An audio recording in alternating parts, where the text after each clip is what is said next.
Bon, dans cette vidéo, je vais parler un petit peu de l'évolution de mon personal branding. Alors, tout ce que je partage, de un, je le documente, de deux, ça me permet de me faire du feedback à moi-même, et de trois, généralement, j'essaye d'enseigner une leçon. C'est ça qui me fait bien kiffer de transmettre un petit peu ce que j'apprends malgré ma jeune expérience. Donc, pour rappel, moi, je suis parti de la crypto, j'ai commencé assez tôt. J'ai fait pas mal d'argent au bull run de 2020-2021. Et ensuite, j'ai reperdu très rapidement un petit peu tout.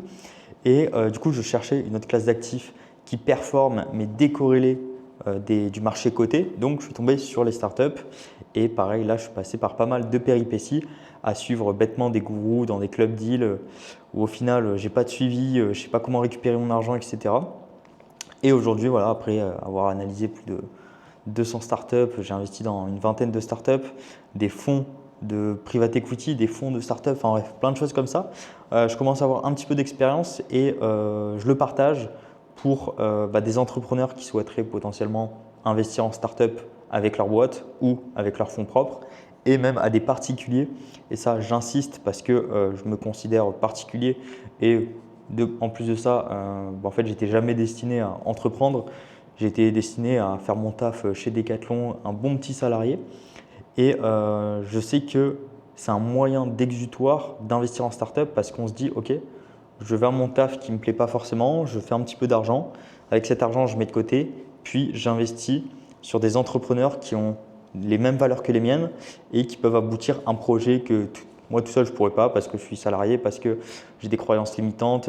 C'est pas négatif, hein, tout le monde en a, etc. Donc voilà, c'est surtout pour ce type de personnes que je suis très proche. Je parle beaucoup avec ma communauté et je sais, je vous connais quasiment tous ceux qui regardent mes vidéos. En ce moment, je ne fais pas beaucoup de vues, donc je me doute qui c'est qui regarde.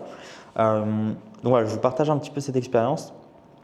Et là, actuellement, maintenant, je suis en train de faire ce qu'on appelle mon founder funnel. Donc en gros, mon tunnel de vente pour mon personal branding, c'est-à-dire comment tu définis ton personal branding, ta personne, et comment tu te vends sur les réseaux sociaux. Et juste avant, j'aimerais parler de comment j'ai vu évoluer la chose pour ma personne. Donc, grossièrement, j'ai commencé à faire des vidéos sur YouTube en 2020 sur l'investissement en crypto-monnaie. J'étais de suite du style à essayer de trouver des solutions et à toujours surperformer quelque chose du style ok, on peut faire du stacking Ethereum, pourquoi pas faire du stacking mais en finance décentralisée, mettre du collatéral, faire du levier, bref, faire des trucs bizarres. Et ce qui est marrant, c'est qu'aujourd'hui dans ma startup, c'est exactement ce que je fais, tous les mécanismes de finance décentralisée. Mais du coup, à l'époque, quand j'ai commencé en crypto, mon personal branding était très orienté crypto.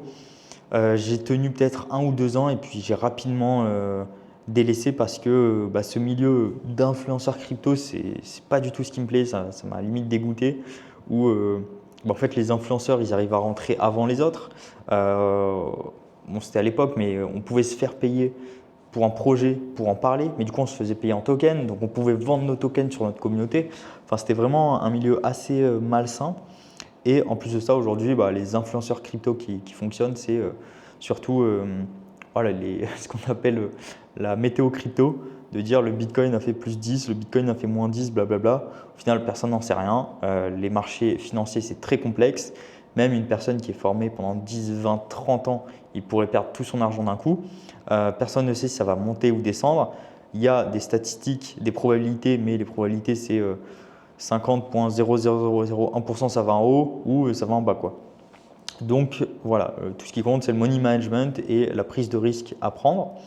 Donc voilà, ce milieu un petit peu m'avait dégoûté sur le personal brand, mais j'ai jamais lâché parce que je me suis toujours dit, mon personal branding, c'est un actif, c'est quelque chose qui vaut de l'argent, entre guillemets, parce que je pourrais toujours m'en sortir avec ça. Un exemple tout con, hein. Si aujourd'hui, j'envoie un message à une personne, je ne sais pas, sur LinkedIn, en fait, si je ne fais pas de contenu, la personne va me snob entre guillemets en se disant ok, c'est qui lui, flemme. Et moi, je le fais également hein, quand on me dit ouais, Elliot, est-ce qu'on peut s'appeler? Je préfère savoir pourquoi, qu'est-ce que tu peux m'apporter, qu'est-ce que je peux t'apporter, etc. pour ne pas perdre de temps. C'est le même principe, ça permet de faire un icebreaker, de faire du contenu, notamment sur YouTube, quand on met Elliot EPF, YouTube, il y a 200 vidéos. Alors même si elles ne sont pas hyper qualitatives, au moins je fais du contenu et j'apporte plus sur le fond que la forme. Là, j'ai juste une caméra, mais je ne vais pas faire de montage. Et j'essaie d'apporter un maximum de valeur pour construire de la trust. Donc à l'époque, j'avais déjà lancé un club privé. J'avais lancé une petite formation en finance décentralisée, mais c'était 40 balles. J'avais lancé quelques trucs comme ça. Aujourd'hui, je ne vends rien. Ce n'est pas prévu de vendre un truc sur 2025. La seule truc que je vends, du coup, c'est mon livre qui crée l'argent, qui est disponible sur Amazon en description. Petite promotion. Mais pareil, c'est plus pour fidéliser, construire mon personal branding, avoir de la légitimité. Et c'est ça qui m'ouvre aussi à des opportunités. J'ai pu cofonder ma startup j'ai plutôt rejoint cette startup grâce à mon personal branding. Parce que j'ai dit, voilà, je suis Elliot, mais j'ai fait ça, ça, ça. Et puis, en fait, lors d'un entretien, bon, ça se sent, lors d'un échange entre deux entrepreneurs, on sent, mais il y a toujours cette friction de à quel point le mec est honnête, à quel point il veut nous cacher des choses, etc. Et comme moi, en fait, je documente tout depuis, ça fait 5 ans maintenant, 2025, en fait, il y a pas mal de background et on peut se fier à pas mal de choses. Et je pense que dans l'ère de l'intelligence artificielle, en fait, le contenu gratuit fake sera fait par l'intelligence artificielle et le contenu privé humain sera potentiellement payant plus premium. Et du coup, c'est ça qui va primer. Donc, je pense qu'il va falloir de plus en plus montrer publiquement ce qu'on fait, qui on est, pour pouvoir se différencier de la valeur apportée par l'intelligence artificielle. Donc voilà, si je reviens à mon personal branding, c'est toujours ça qui m'a. Enfin, j'ai toujours eu cette vision. Ok, il faut que je continue à fond, même si je ne gagne rien, même si je perds un peu d'argent des fois. Du style, je paye des plateformes pour héberger une communauté en ligne, qui est en inscription aussi. Je paye 100 € par mois. Alors, c'est pas énorme, mais c'est toujours ça. Ça ne me rapporte rien parce que je vends rien pour l'instant. Du coup, mon personal branding, d'abord crypto. Ensuite, j'ai commencé à partir un peu à parler finance globale, du style pourquoi on ne peut pas devenir riche comme Warren Buffett. Parce que Warren Buffett, il a commencé à acheter son action à 11 ans, sa première action. Il est devenu millionnaire à 30 ans. Et en fait, aujourd'hui, répliquer son portefeuille, mais c'est complètement débile parce qu'il a un portefeuille de plusieurs milliards. Et en fait, il n'est pas devenu riche en investissement en bourse. Il est plutôt devenu riche en investissant en start-up, donc en société non cotée, quand on n'était pas encore mature. Donc c'est ça, je partageais ce genre de contenu un peu plus ouverture d'esprit. Ensuite, je suis passé par une phase aussi quand j'avais gagné pas mal d'argent avant de tout reperdre en 2022 par la partie show-off. Donc c'est-à-dire, je roule en Porsche, je vais à Dubaï, je fais des vidéos, etc. Ça, pareil, c'est bullshit complet.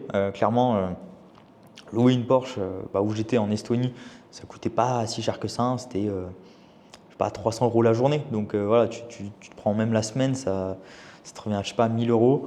Tu as une Porsche, tu fais beaucoup de contenu.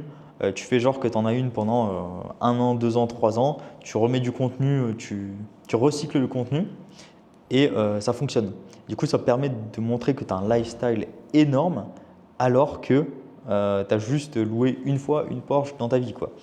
Enfin bref, j'ai quand même voyagé dans pas mal de pays intéressants, j'ai vécu des belles expériences pour mon âge de l'époque.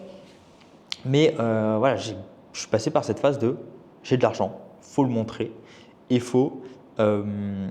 c'est comme ça que je vais attirer du monde. Parce qu'à l'époque aussi, j'étais plus jeune. Hein. Bon, c'est pas il y a tant d'années que ça. Aujourd'hui, j'ai 26. À l'époque, du coup, c'était il y a 2-3 ans, donc j'avais 23 par là. Et en fait, moi, ce qui m'attirait dans des vidéos, c'était putain, le mec il est à Dubaï, putain, le mec il fait ça, il fait ça. Aujourd'hui, en fait, je pense qu'on en voit tellement qu'on voit que c'est fake, on voit que c'est plus naturel. Et c'est pour ça que c'était dur de faire du contenu avant parce que, en fait, avant on avait l'ère de l'authenticité à fond. Donc il y a, je sais pas, 5 ans sur le YouTube game francophone. Ensuite, on a eu le show-off et les premières personnes qui ont mis « ouais, je m'expatrie à Dubaï, je m'expatrie en Estonie, etc. » C'était un truc de fou parce qu'il n'y avait personne qui en parlait. Du coup, on se disait « waouh, dinguerie !» Donc moi, ça m'est resté en tête et j'ai commencé à partager un petit peu de contenu là-dessus. de montrer ouais, je gagne de l'argent, etc. Bien sûr, quand on en perd, on ne le montre pas. Et encore, j'essaie d'être assez transparent et de le montrer de temps en temps dans des vidéos et expliquer aussi, bah voilà, j'ai eu telle perte, je me sens comme ça, et puis voilà. Et je pense que c'est important de le montrer. Et puis, depuis 1 an et demi, 2 ans, ouais, je me suis un peu assagi à faire plus du contenu startup, là où j'estime que c'est beaucoup plus éthique, parce qu'on accompagne financièrement un entrepreneur avec des valeurs communes, avec qui on partage des mêmes valeurs. Donc il y a cette partie éthique et valeurs qui rentrent en jeu. Et surtout, c'est hors des marchés spéculatifs. Donc en fait, que la crypto ou le S&P 500 il fasse 200% ou moins 20%, en fait, on s'en fout un peu puisqu'on n'est pas encore coté. Donc on ne dépend pas de ce marché. On dépend du marché des valorisations qui est quand même bien différent et beaucoup moins en dents de scie. Mais c'est quand même une approche différente et ça m'a permis aussi de reformater un peu mon cerveau en mode ok, au final, faire de l'argent sur des shitcoins, ouais, c'est cool, mais du coup, on peut perdre très rapidement. Par contre, sur les startups, tu as beaucoup moins cette gestion psychologique. On peut investir 10 000 euros et ressortir avec 100 000 dans 5 ans, par exemple. Et du coup, sur cette période de 5 ans, on peut suivre la boîte, mais sans y mettre trop d'énergie mentale, sans se stresser, etc. Donc au final, on peut avoir des gains similaires qu'en crypto avec un risque bien différent et surtout un épanouissement personnel dingue. Et ça, c'est vraiment abusé. Et du coup, par rapport à ça, j'ai commencé à faire du contenu sur investir en startup parce qu'il n'y a personne qui en fait. Moi, quand j'ai commencé à investir, c'était via des club deals. Donc, globalement, tu payes un abonnement annuel. Tu as un gourou qui te dit tiens, il y a cette startup, il y a cette startup, il y a celle-là, celle-là, celle-là. Tu comprends rien, tu mets juste ton ticket. Alors d'un point de vue, si tu es vraiment occupé, tu es un entrepreneur, pourquoi pas. Tu n'as pas à te prendre la tête, tu mets ton ticket. Par contre, si tu es un particulier salarié qui a potentiellement un peu moins de revenus, en fait, tu ne peux pas tout suivre. Et pourquoi tu investirais sur cette startup de ce club deal, de ce gourou, et pas dans l'autre club deal, etc. Donc moi aujourd'hui j'ai plein de club deals, j'ai les finances nécessaires pour être dans plein de club deals qui font déjà un filtre de startup et ensuite je refiltre dessus. Et le but c'est pas de comprendre quels sont mes filtres, mais c'est de comprendre comment j'organise ma pensée, comment j'ai un esprit critique et je comprends tout ce délire d'investir en startup. Et du coup c'est pour ça que je fais du contenu investir en startup pour se former et comprendre tout ce qu'il y a derrière l'investissement en startup. Et des fois, on a beau être dans un deal que le gourou a présenté qui est incroyable. J'avais même parlé des gourous de M6. En fait, ce n'est pas forcément la meilleure startup. Surtout que la plupart, c'est des startups en France.